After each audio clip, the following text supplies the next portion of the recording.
I want to talk about Cam Newton, who is still unsigned now that we're closing in on the end of May. Cam Newton still unsigned, and Albert Breer of the NFL Network had an interesting report about the reasons why Cam Newton remains unsigned.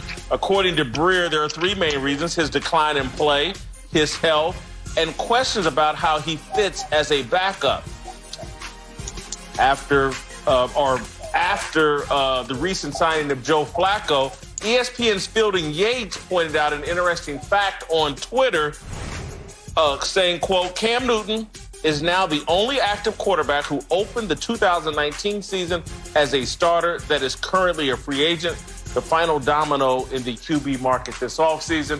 Fielding Yates' tweet, of course, as Twitter is prone to do, led some people to connect Cam Newton not having a job and Joe Flacco being a backup. And then, of course, there was a little bit of the race car played. But anyway, we just want to start here with this question to Marcellus, and LaVar can follow in. Should we be surprised that Cam Newton isn't on a team right now? We should be surprised, yeah. As a matter of fact, yes, we should be surprised. But what I liked what Albert Breer laid out at those 3 points, the decline in play, his health issues, and not being able to get to Cam Newton physically and make sure that he's good to go. And then also the questionable reluctancy to be a backup, or at least a perceived reluctancy to be a backup. I think he did a great job of outlining those 3 reasons as why Cam is right now unemployed. Now, anyone in the NFL who suffers from one of these is going to be in a compromised position. But all 3 of these together in combination is why you see Cam Newton right now unemployed. And I understand exactly where the teams are coming from, and I understand the feelings that Cam Newton must be feeling right now, because he can't believe with his talent, with his game, it's on the shelf right now. But you have to look at situations like this when you're in a tough spot between being a questionable starter or a reluctant backup. That's how a Chase Daniels passes you in a race that he's not equipped to passing you in. And Cam Newton has to realize that because of all of these circumstances creating this perfect storm against him, he just is going to have to sit this one out and wait until the opportunity presents itself. But it's unfortunate, and yeah, it's surprising that Cam Newton, having the resume he has, still having that ability level, is still sitting there waiting for a job. Yeah, I tend to agree with what you're saying, Marcellus. It should be surprising that Cam Newton hasn't been picked up by another team. But after getting more information and being on top of this conversation, I mean, Albert Breer, whoever wants to talk about it, they probably paying attention to our show. Listen, you can't be surprised with the information. One being that they waited until they hired a new head coach. It's very important, okay? They waited to release Cam after they got a new head coach, which means that they brought in their new head coach and they gave their head coach the opportunity to evaluate Cam Newton and what he felt he could bring to the table, if it was worth keeping him or cutting bait and moving on from him. Once he was let go, after they brought that new head coach in, you got to believe that the conversation has now turned to there was a reason why this new head coach, new to the NFL, let go one of the more iconic figures and leaders of a team to move on from him. I think that's a damning piece of information, along with some of the other things Marcellus says. It's going to make it difficult for him to land a job right now. Listen, I'm not going to say surprised, because I don't think we should be, given the coronavirus and this pandemic that we're in and how everything is shut down. And it's nearly impossible for an individual team to get a read on Cam Newton's health fully. And so I'm not surprised, because, and this is what bothers me when people start bringing Joe Flacco into this. Joe Flacco just signed, a low-level deal with the New York Jets to clearly be the backup to Sam Darnold, a quarterback that the Jets are committed to, that they believe is a franchise quarterback. That's not a situation for Cam Newton. He has no interest in that. And so, again, I think when you go back to the coronavirus and the pandemic and the inability to get all the information you need to sign Cam, it's not surprising at all that Cam is unsigned because I'll go back to Joe Flacco again. Joe Flacco, no one's trying to win a Super Bowl with Joe Flacco. No one believes Joe Flacco is the quarterback that can carry them to the Super Bowl. Cam Newton, his representation, and probably a few coaches and executives around the league still believe Cam Newton is potentially a franchise quarterback if we can evaluate his health and if we get to sit down with him and find out where his mind is.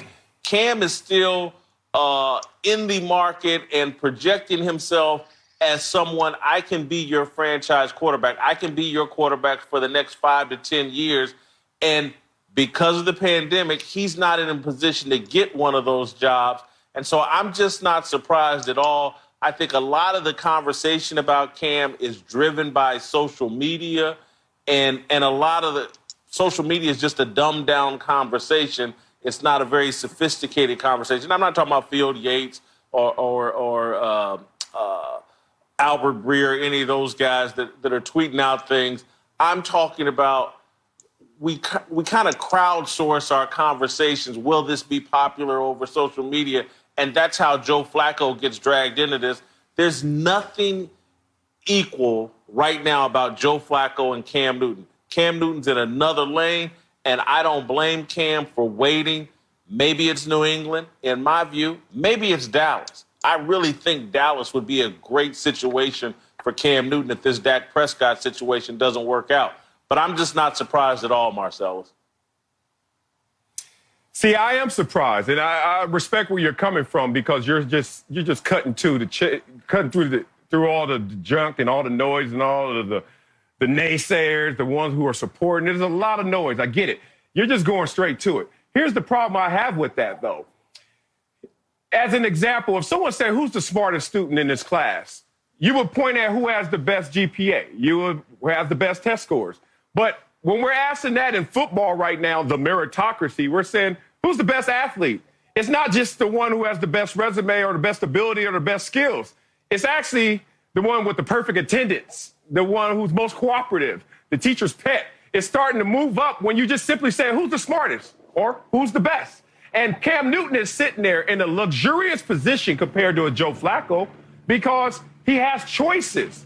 Now, the problem with his choices is that the recipient on the other side is sitting there saying, I got different investment needs. I can invest in a Gardner Minshew.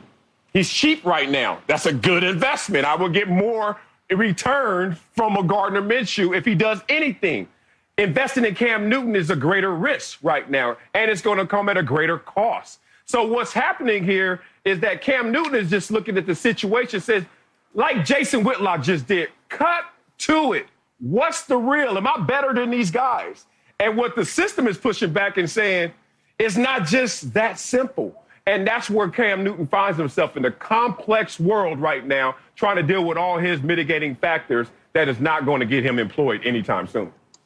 You know, it's not complex at all, guys. Let's simplify it and make it real, okay?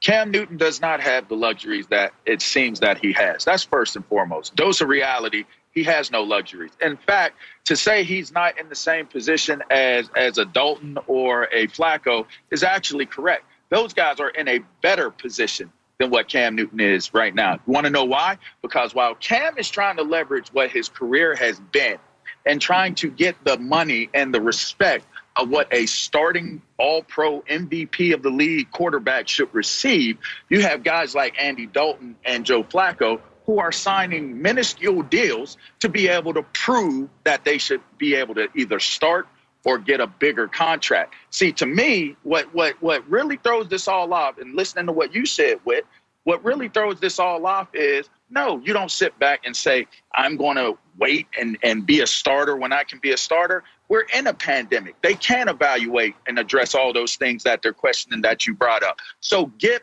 yourself on a team and take that 1 year short-term deal and work your way. If you're as good as you feel you are, you're going to become a starter again, right? And then you can go back to the table and renegotiate your deal. I don't like the approach. The approach says to me, get my money now because my body's not going to hold up. And I need to have my money right now. I need to have starting money right now versus waiting and proving it. I think that's where we're at. I think given the amount of money Cam Newton has made in his career, this isn't some guy that only had his rookie deal. Cam Newton's made more than $100 million. He can afford to be patient. The longer we get on the other side of the pandemic and get back to normalcy, his value's only going to increase. Once people get in these training camps, and take a look at Jarrett Stidham, take a look at Bobby Hoyer. When the Cowboys, if they get further down the road and there's still no Dak Prescott, and they're sitting there with just Andy Dalton, I'm telling Jerry Jones wants to win a Super Bowl this year. He's tired of waiting. And at some point, he's going to say, you know what? Maybe Cam can do it. Maybe Cam and Andy Dalton can do it. The longer this plays out, Cam may have to be patient, swallow his pride and ego, and it may not be until the end of September. But somebody's going to make a play for Cam Newton once it's clear he's 1,000% healthy. And once they get a look at actually what they're looking at, Cam's going to be a starter in this league again. Marcellus, very quick, and then we got to go. Look, I don't agree with someone who is employed is in a better situation than someone's unemployed because you have to factor in all of the variables. Cam Newton is waiting for something that's ideal. Everyone else of Cam's caliber, if you want to say Dalton, you want to go out there, say Flacco, whatever that is, they're just taking whatever's left over. They're just taking scraps off the table. Cam Newton is looking for the real meal, and he deserves that real meal. Thanks for watching. Subscribe here to get the latest from the show, and be sure to check out more of the best clips from Speak For Yourself, or go watch a few segments from our other shows on FS1.